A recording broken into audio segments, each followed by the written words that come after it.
सतगुरु दर्शन दो चित चोर तुम बिन लागन जिया मोर। सतगुरु दर्शन दो चित चोर तुम बिन लागन जिया मोर। लागन जिया मोर तुम बिन लागन जिया मोर। सतगुरु दर्शन दो चित चोर तुम बिन लागन। राधा राधा स्वामी सहाय राधा स्वामी। प्यारे सत्संगी भाइयों बहनों बच्चों, ये आने का समय तो नहीं था, 5 बजे चला था, फिर भी 2.5 घंटे लगे यहाँ तक पहुँचने, और वो भी भागम भाग करके खुद गाड़ी चला के लेके आया। क्यों? मुझे पता था कि यहाँ पे कल से ही संगत है शाम को, और काफी दिन से यहाँ के सत्संगी चिमना लड़का भी बेंगलोर से काफी दिन से आया हुआ है, और इसी इंतजार में था जब तक मैं यहाँ नहीं आ जाऊं या ये सत्संग का कार्यक्रम नहीं करवा लें तब तक वो नहीं जाएगा।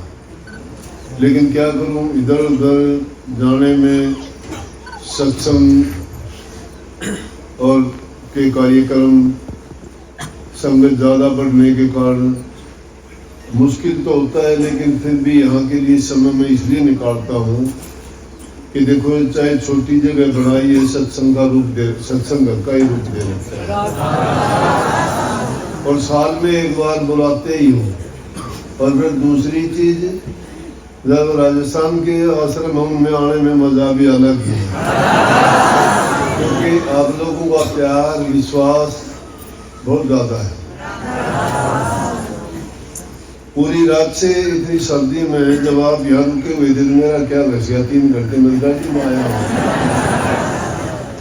लेकिन जहाँ प्यार होता है, जहाँ श्रद्धा विश्वास होता है, भक्ति नाम इसी का है कि आदमी बिना किसी परवाह के भूख प्यास निद्रा सब आलस इन सब चीजों को त्याग के सिर्फ एक ही चीज में जब रम जाता वही भक्ति है। चाहे वो किसी का भी काम में लगे, चाहे वो कोई व्यवसाय है, चाहे खेती का काम है, चाहे कोई दूसरा नौकरी पेशा है, चाहे कोई विद्यार्थी विद्या पढ़ता है, या कोई इंजीनियर कोई वकील किसी भी काम में लगा होता है, तो जब तक वो उसकी मंजिल को नहीं पा लेता तब तक उसको चैन नहीं होता, और उसके सोने में उठने में बैठने में जागने में खाने में पीने में जीवन की हर पल पल में वो काम करते हुए भी उसी बारे में उसका ध्यान रखता है। और भक्ति तो सर्वोत्तम चीज है।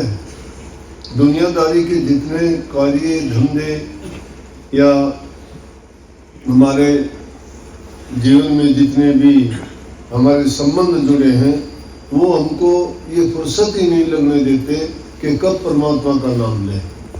लेकिन संतों ने बड़ी कृपा करके इस युग में बड़ा सीधा रास्ता बताया कि भाई हाथ से काम करो, मन में प्रभु के नाम को याद करो। इसके लिए तो आपको मैं बताता भी रहता हूँ, किताब लिखी हमने, मैंने पंजाबी में सुना था कि हथ कारवन मन यारवन, कि हाथ आदमी का काम की तरफ होना चाहिए और मन उसका परमात्मा की ओर होना चाहिए। यार परमात्मा है हमारा, उससे बढ़ के कोई यार, कोई दोस्त, कोई मित्र, कोई रिश्ता, कोई नाता नहीं है। और उससे पहले नाता हमारे गुरु से है, क्योंकि परमात्मा का रास्ता बताने वाला, हमें बुराइयों से बचाने वाला, सन्मार्ग देने वाला, और हमारे जीवन की जो सबसे जरूरी चीज है उसकी ओर ले जाने वाला गुरु काम करता है। और दुनियादारी के लोग चाहे हमें लाख मदद कर देंगे, माँ बाप पालन पोषण कर देंगे, और दूसरे लोग हमारे दूसरे कामों में सहायता कर देंगे, लेकिन इस जीव के कल्याण के लिए तो गुरु ही काम कर सकता और किसी की बस की बात नहीं है। इसीलिए आदमी का काम करो, बिना काम के उद्यम के आदमी का निर्वाह होना बड़ा कठिन है। संतों ने कहा कि अपना काम करो, लेकिन काम किस प्रकार से करो? ऐसा करो जिससे किसी से धोखा ना करो, कपट ना करो, छल बेईमानी ना करो, ईमानदारी का, सच्चाई का, हक हलाल की कमाई खाओगे, तुम्हारे विचार शुद्ध रहेंगे, जीवन पवित्र होगा, तुम्हारी आत्मा भी शुद्ध होगी। और शुद्ध मन और शुद्ध मन के बिना, शुद्ध ख्यालात और विचार के बिना आप भक्ति के रास्ते में नहीं चल सकते। दोनों काम नहीं हो सकते कि आदमी एक तरफ तो बुराइयों में शराब, कबाब, झूठ, कपट, बेईमानी, भ्रष्टाचार इन चीजों में डूबा रहता है, और दूसरी तरफ भक्ति का चोला पहन के कहता है मैं भगत नहीं हूँ। भगत तो जगत दोनों तो नहीं चल सकते। लेकिन संतों ने शेर और बकरी को एक घाट पे पानी पिला दिया। शेर और बकरी को एक घाट में पानी पिलाना कैसे? शेर को बकरी दिखाई दे, मार देगा, खा जाएगा उसको। ये जगत जो है उस बकरी की भांति है। अगर हम उससे थोड़े से भी हमारी नजर बच जाती है, ये अपने आप में समा लेता है, जीव को बहका देता है। कितनी प्रकार के आडंबर पाखंड दुनिया में फैले हुए हैं, लेकिन कुछ उनमें अशुद्ध है, कुछ शुद्ध है। शुद्ध में के लौकिक भक्तियों वाले शुद्ध भी है, तीर्थ है, व्रत है, पूजा पाठ है, वो भी है, लेकिन वो लौकिक भक्ति है, परलौकिक नहीं है। रूह का काम नहीं है उसमें। नामवरी इज्जत मिल जाएगी कि फलाना आदमी बड़े दान करता है, बड़े पुण्य करता है, भंडारे चलाता है, मंदिर बनवाता है, मस्जिद गुरुद्वारे बनवाता है, बड़ा पैसा खर्च करता है। तो क्या है? नाम हो गया कि रोजाना मंदिर में जाके पूजा करता है। लेकिन पूजा किसकी करता है? पूजा किसकी करता है? घड़े देव की पूजा करता, अनघड़िए की नहीं करता। जो हाथ से गढ़ा जाता है वो घड़िया है, गढ़ा हुआ है वो। और अनघड़िया कौन है? जिसका रंग नहीं, रूप नहीं, कोई आकृति नहीं, कोई बनावट नहीं। तो उसका ज्ञान हमें कौन सदगुरु देता है? तो इसलिए सब संतों ने यही रास्ता संसारी जीवों के लिए बताया कि आप पहले काम करो, शरीर थकेगा आराम करो, और फिर फुर्सत में परमात्मा का नाम लो, जो सबसे जरूरी है। आदमी को लाख काम छोड़ के खाना खाना चाहिए, और भी ज्यादा 10 लाख काम छोड़ के आदमी को नहाना भी चाहिए, लेकिन करोड़ काम छोड़ के आदमी को प्रभु का नाम लेना चाहिए। सबसे बड़ी बात है। कबीर साहब की बात आप नहीं सोचते? बाणी देखो उनकी, कितनी कमाल की बाणी है। कहते हैं कि भाई राम कौन भजेगा, क्यों भजूंगा मैं तो अपना काम करता हूँ, राम भजता ही नहीं। लेकिन राम भजने का तरीका बड़ा अजीब है। ताना तनते हैं, कपड़ा बुनते हैं। जुला जाति से थे। जो संत जिस जाति में, जिस धर्म में, जिस हालात में पैदा हुए, उन्होंने अपना व्यवसाय अपना कमा के खाया। नामदेव छिपी थे, कपड़े ठेकने का काम किया, कपड़े लगे। कबीर साहब जुला जाति थे, कपड़ा बुना। दूसरे धन्ना भगत जाट था, खेती का काम उसने किया। तुलाधर संत बढ़िया जाति से था, तो उसने अपने दुकानदारी का काम किया, व्यापार का काम किया। जितने भी संत आए, रविदास जी नीची जाति से थे, उन्होंने जुतियां बनाई। और कहता है कि साधो भाई कौन चाम से प्यारा, कौन चाम से न्यारा। लखमा माड़ी जाति से था, वो बाग बगीचे लगाए, पेड़ लगाए, उन्हीं के गीत बना लिए। इबक भाइयों बोलो रे तू राम सुमन मेरा भाई। पानी निकालता जाता है, राम सुमन की बात करता है। बारिया कहता राम भज भाई। कबीर साहब क्या कहते हैं? हम तो राम भजांगे राम, ताना भाई कौन तनेगा जी। कि मैं ताना नहीं तनता, मैं तो राम भजता हूँ। लेकिन क्या कहता है कि अगर राम के नाम में थोड़ी सी भी चूक और गलती करते हैं तो हम सजावार होते हैं। चाहे मैं काशी में पैदा हो गया, कबीर साहब कहते हैं, लेकिन मैंने एक बार, मुझे याद है, पिछली जिंदगियों में प्रभु को नाम को विशाल दिया था, इसलिए जुला जाति में पैदा हुआ, नहीं तो मैं ब्राह्मण जाति में पैदा होता। ब्राह्मण का मतलब होता है जो ब्रह्म को पहचानता है, नेक काम करता है, वेद अनुसार जो ज्ञान है, धर्म के कार्य है, उन पर चलता है, वो ब्राह्मण है। लेकिन जो ब्राह्मण जाति में पैदा हो जाता है, कर्म कसाई वाले करता है, तो उसको ब्राह्मण नहीं कह सकते। जन्म से ब्राह्मण कोई नहीं होता, कर्म से ब्राह्मण होते हैं, जाति कोई नहीं होती है। परमात्मा के दरबार में कोई जाति नहीं है।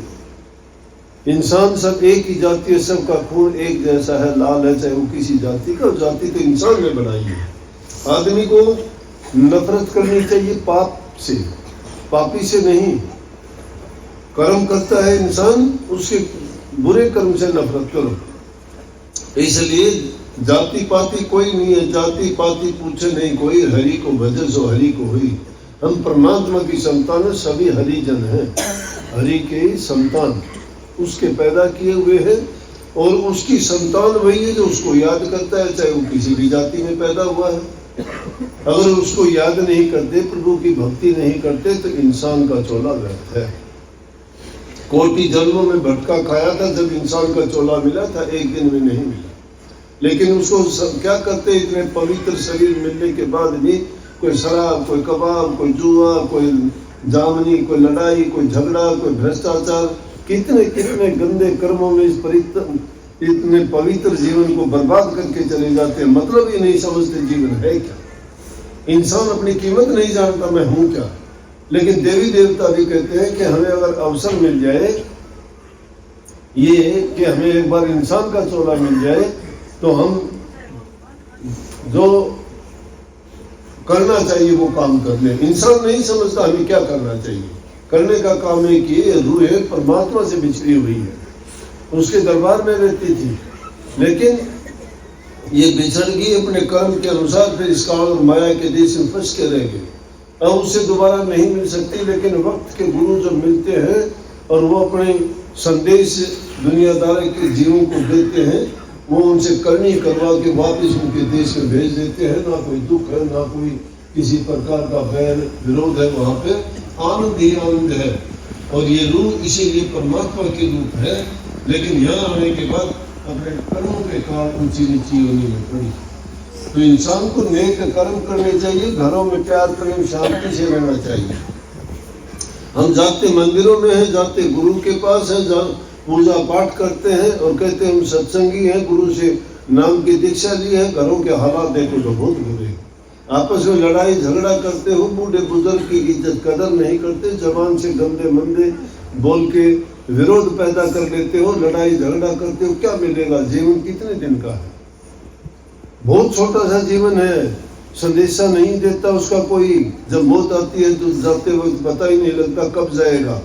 आने वाले का तो पता लग जाता है, कह देते हैं इस लड़की को, इसको बहू को, इस औरत को इतने दिन में बच्चा होने वाला है। लेकिन जाने वाले का पता है कि ये कितने दिन में जाने वाला है। जिसका ये नहीं पता कि आज आप चला जाए, 2 मिनट में चला जाए, 10 मिनट में चला जाए। बाद में बातें बढ़ाते कि थोड़ी देर पहले तो मेरे से मिल के गया था, 2 दिन पहले तो उसने ये बातें की थी, लेकिन आज नहीं है। जिस चीज का ये नहीं पता, तो इंसान क्यों गुमान करता है, क्यों उल्टे सीधे कर्म करता है, क्यों पाप कर्मों में पड़ता है, क्यों जीवन को बर्बाद करता है। इस जीवन को संवारो। कैसे संवरेगा? तन से सेवा करो, मन से प्रभु के नाम का स्मरण करो, जबान से मीठे बोलो। हमारे शास्त्रों का लेख है, तन पवित्र सेवा की और मन पवित्र प्रभु के नाम से, और धन पवित्र दान करने से होगा। 3 विधि से ही जीव का कल्याण है। इसलिए इस जीवन की कीमत जो समझ जाता है वो नेक कर्म करके जाता है। आदमी को अपने कर्म का परिणाम मिलता है। जो जैसा कर्म करता है उसको वैसा परिणाम मिलेगा। अच्छा करने वाले को नतीजा अच्छा ही मिलेगा, बुरा करने वाले को परिणाम बुरा मिलेगा। ये ना सोचो कि भाई राज नहीं पोपो बाई का लेखा पाई पाएगा। यहाँ पाई पाई का लेखा होता है। प्रभु के कानून और नियम बड़े पक्के, उनको कोई तोड़ मरोड़ नहीं सकता। वहाँ कोई रिश्वतखोरी नहीं चलती, वहाँ कोई सिफारिश नहीं सुनी जाती किसी की। वो लेख लिखने वाला और कोई नहीं, वो कलम उसी के हाथ में है। वो सबके कर्म लिखता है, देखता है। कॉपी किताब की जरूरत नहीं उसको, कोई कॉपी किताब की जरूरत नहीं, सबके लेख लिखता है, उसको पता है। उसको किसी गवाही की जरूरत नहीं होती, खुद फैसले करता है। फिर ये जीव किस भ्रम में रहता है? ये तो इंसान अपने आप को सब कुछ मान लेता है, ये भ्रम है। इन भ्रमों से कौन निकालता है? गुरु निकालता है। गुरु कैसे निकालता है? अपने उपदेश के द्वारा, शिक्षा के द्वारा, संदेश के द्वारा उनको अच्छी शिक्षा देके जीव के भ्रम मिटाता है। जो जीव समझ जाता है वो इस संसार सागर से पार हो जाता है। और जो इन भ्रमों में पड़ा रहता है उसको रोगंडे ढोना, कभी लूला लगना, कभी पागल, कभी कैचा ऐचा ताड़ा, कभी अधरंग मारा हुआ ये शरीर लेके पृथ्वी पर भार रूप में घूमता है। अपने कर्मों के कारण होता है। जो इंसान नेक कर्म करता है वो राजा बाबू सेठ साहूकार बन के आता है, कोठी बंगले कार मिलती है। उसने अच्छी करनी करी थी, लेकिन अब अगर नहीं करेगा तो आगे क्या होगा? आगे नहीं मिलेगा कुछ भी। इसलिए उस बात को देख के कितना सुंदर शरीर मिला, कितनी अच्छी आंखें मिली, कितने दोनों हाथ है हमारे, पैर है, जवान है बोलने के लिए, कान है सुनने के लिए, लेकिन समझते ही नहीं। उस कीमत को वो इंसान जानता है जिसको ये अंग नहीं मिले। अंधे से पूछ के देखो, वो कहेगा कि अगर मुझे कोई आंख दे दे तो मैं अपने 7 जन्म उसके नाम कर दूंगा, उसकी नौकरी चाकरी करूंगा, जो कहेगा वो काम करूंगा। जिसको कान मिल जाते हैं, बूढ़े आदमी होते हैं, जिंदगी बड़ी हो जाती है, कानों से सुनता नहीं, बोलोगे कान का हाथ लगा के कहेंगे सुनता नहीं है, क्या हो जाता। और बोलने में क्या होगा? उसको समझ नहीं आता, बहरा हो जाता है। आदमी पूछता कुछ है, वो बोलता कुछ है। एक आदमी से जा रहा था, दूसरा उससे पूछने लगा कि बाबा क्या हालचाल है? तो बाढ़ में तो करेले, बोला भाई करेले तोड़ा सा। वो पूछे क्या हालचाल से? बोला भाई करेले तोड़ा सा। बोला बालक बच्चे राजी, बोला घूमता सा रखावा सा। क्यों उसे सोचिए जो पूछे जिनका क्या करेगा।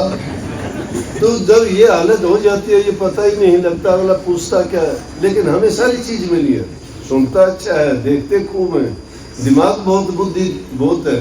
दूसरी चीजों में चलाते हैं, लड़ाई में, झगड़े में, निंदा में, चुगली में, ईर्ष्या में, किसी की खोटी मंदी सोचने में बड़ा टाइम लगाते हैं। अपनी परवाह नहीं, दूसरा क्या करता है, क्या खाता है, किससे बात करता है, कहाँ जाता है। अरे क्या करोगे? वो अपना कर्म भोगेगा, तू तेरा अपना भोगेगा। इसलिए अपना कर्म बनाओ और अपना कर्म सुधारो। दूसरे की ओर देख के तुझे पराई क्या पड़ी, अपनी आप नमेट। अपनी चिंता करो। जो तुम्हारे साथ मिलता है उस इंसान को नेक शिक्षा दो, उनसे प्यार करो। प्यार दुनिया में सबसे उत्तम चीज है। जो इंसान प्यार करना सीख जाता है वो भक्ति करना सीख जाता है। जो आदमी भक्ति और प्यार करना चाहता है वो सबसे प्रथम सेवा करेगा। सेवा किसकी करो? घर में माँ बाप की करो, बूढ़े बुजुर्ग की करो, जरूरतमंद की करो, सास ससुर की करो। जिसको जैसी जरूरत है वैसी सेवा तन से करो, मन से करो, धन से करो। तीनों चीज आपके पास है। मान लिया धन नहीं होगा तो तन से सेवा कर सकते हो। तन से भी आप में कोई कमी हो तो नहीं कर सकते, तो मन से कर सकते हो। हमेशा मन में अच्छे विचार, अच्छे ख्याल और अच्छी सोच रखो, तुम्हारा जीवन बनेगा। जीवन इंसान का उसकी सोच से बनता है। जैसा इंसान सोचता है वैसा कर्म भी करेगा। वो चोर चोरी की बातें सीखता है, जुआ खेलने वाला जुआ के दाव पे सीखता है, और व्यवसायी आदमी अपने व्यवसाय के बारे में सीखता है। इसलिए अपना मन नेक चीजों में लगाओगे तो नेक इंसान बन जाओगे। अच्छा करते करते तुम्हारे दिल में दया, प्रेम और दूसरे के प्रति सहानुभूति पैदा होगी। ये भक्ति के नियम है और गुण है इंसान में। ये गुण जिसमें पैदा हो जाते हैं वही भक्ति कर सकता है। इसलिए सर्वप्रथम सेवा अपने घरों में माँ बाप की करो। कोई देवी देवता उससे बढ़ के नहीं, कोई गुरु उनसे बढ़ के नहीं है। जो माँ बाप की सेवा करता है वो गुरु को भी जानता है, भक्ति भी करेगा, परमात्मा को भी समझता है। किसी मंदिर मस्जिद में तो मत्था टेक के प्रसाद चढ़ाते हो, घर में बूढ़े बुजुर्ग माँ बाप की पूछ नहीं करते। घर का शंकर मरे प्यासा, बार करे जल धारा, ऐसा पुत्र नरक का वासी महादुष्ट सत्यारा। घर में तो तुम माँ बाप की पूछ नहीं करते, मंदिरों में थाली सजा के जाती हो, लोगों को दिखाने के लिए और पूजा करते हो, फूल चढ़ाते हो, प्रसाद चढ़ाते हो, भेंट चढ़ाते हो, और घर में क्या हालत है। इसलिए घरों में जिसके अच्छा है, जहाँ सम्मति वहाँ सुख नाना, जहाँ कुमति वहाँ दुख विधाना। जहाँ सम्मति है वहाँ सब कुछ अच्छा ही अच्छा है, और जहाँ कुमति है वहाँ दुर्मति हो जाती है, वहाँ अवगुण बच जाते हैं, वहाँ काल का वासा हो जाता है, वहाँ लड़ाई झगड़ा आपस में जहाँ वैर विरोध लड़ाई झगड़ा होगा लक्ष्मी भाग जाती है, उस घर से टोटा आ जाता है। और जहाँ प्यार प्रेम और एक बूढ़े बुजुर्ग का जहाँ प्यार माना जाता है, वो इंसान सावरक का जीवन तो यही भोग लेता है, उसको जरूरत ही नहीं कहीं जाने की भी। इसलिए आपस में मिलजुल के प्यार से रहो, मीठा बर्ताव करो, सेवा करो, यही सच्ची भक्ति का रास्ता है। जो ये काम करता है भक्ति भी करेगा, नाम भी जपेगा, ध्यान भी करेगा, उसको गुरु भी प्यारा लगेगा, सत्संग भी प्यारा लगेगा और उसका जीवन भी प्यार से भर जाएगा। और जो इन चीजों को नहीं जानता तो वो तो जीवन को बर्बाद ही करता है भाई। आगे उसका देखो, जो उसकी मर्जी होगी वो करेगा। सबको बहुत बहुत आशीर्वाद। अभिमान ईर्षा लोभ घनेरा, अभिमान ईर्षा लोभ घनेरा, इनसे मेरा करो न मेरा, इनसे मेरा करो न मेरा। बस तुम लग मेरी दौड़, बस तुम लग मेरी दौड़। सतगुरु दर्शन दो चित चोर, तुम बिन लागन जिया मोर। सतगुरु दर्शन दो चित चोर, तुम बिन लागन जिया मोर। ऊंची सी अटरिया बास तुम्हारा, ऊंची सी अटरिया बास तुम्हारा। कैसे चढ़ना होए हमारा, कैसे चढ़ना होए हमारा। ना कोई जिन्ना पेड़ी डोर, ना कोई जिन्ना पेड़ी डोर। सतगुरु दर्शन दो चित चोर, तुम बिन लागन जिया मोर। सतगुरु दर्शन दो चित चोर, तुम बिन लागन जिया मोर। लागन जिया मोर, तुम बिन लागन जिया मोर। सतगुरु दर्शन दो चित चोर, तुम बिन लागन जिया मोर। सतगुरु दर्शन दो चित चोर, तुम बिन लागन जिया मोर। सतगुरु दर्शन दो चित चोर।